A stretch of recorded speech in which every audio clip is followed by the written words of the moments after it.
And despite the crisis in the opposition People's Democratic Party, the Rivers State Governor, Nyesom Wike, and his allies are now saying that the reconciliation door is open to the leadership of the People's Democratic Party anytime.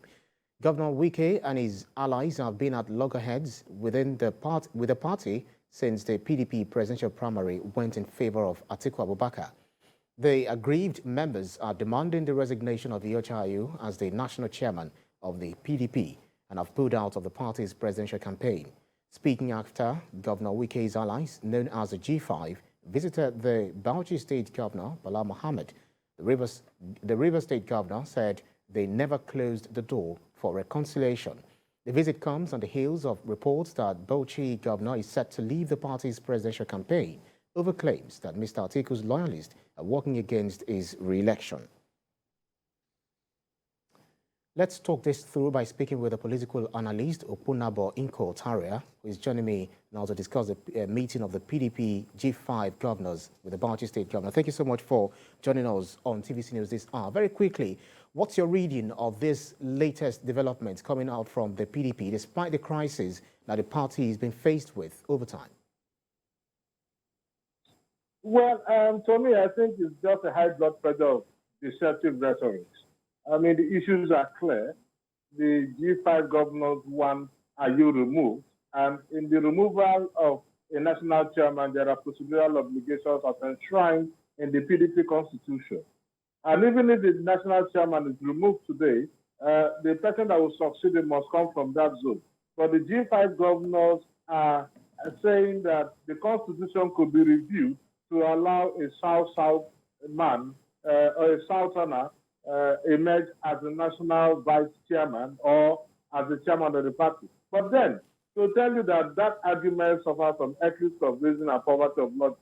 The truth about it is that if the national chairman is removed today, the man who is succeeding comes from that zone. So how have you achieved your aim? The party constitution can also not be reviewed within this short period for that purpose. And the party constitution can also not be reviewed for just a microscopic few, to protect the interests of a microscopic few. Therefore, in my submission or my conclusion, the G5 governors, and that's why I said it's a high blood pressure of deceptive veterans, the G5 governors, led by Governor Nyesom Wike, who was bested at the presidential primaries, I agree that Wike did not emerge as the presidential candidate of the party.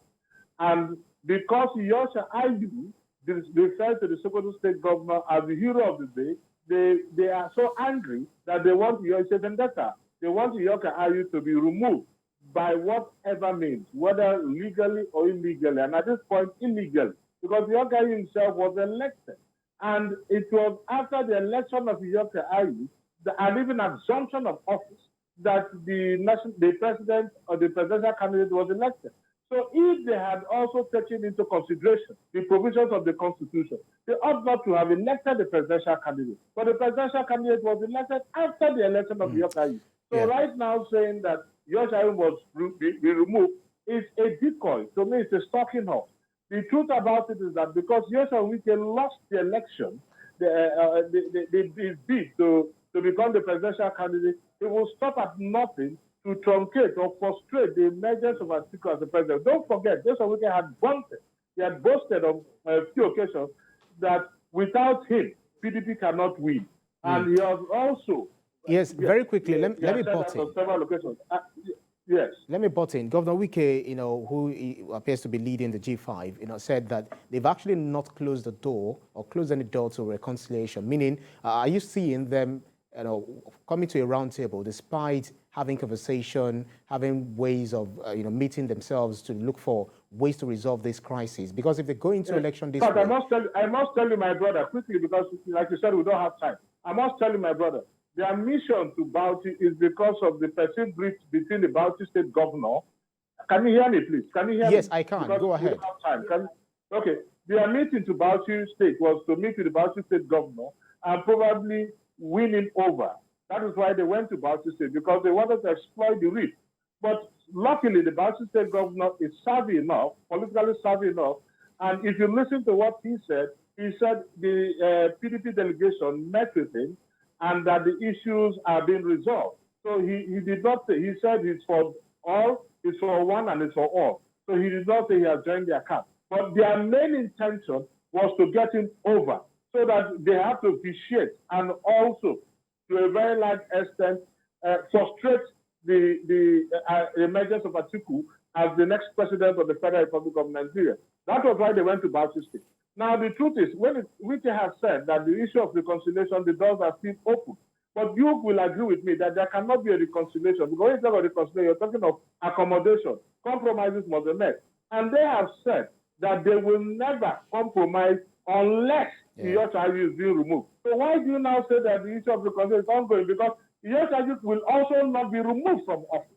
There are procedural obligations. And right now, it's too late in the day for it to call for a change of back.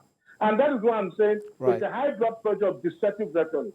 Definitely, the impression they are trying to give to Nigerians is that they are open to reconciliation. But that is a grand delusion. They are not. Their minds are made up. Right. All they want to do is to ensure that Atiku does not emerge as the next president of the Federal Republic of Nigeria. Come May 29, we still have some, several months to the presidential election. We'll continue to monitor these events as they continue to emerge or unfold. Political analyst Opunabo Ikotaria, thank you so much for your keenness of insight on this issue. Thank you.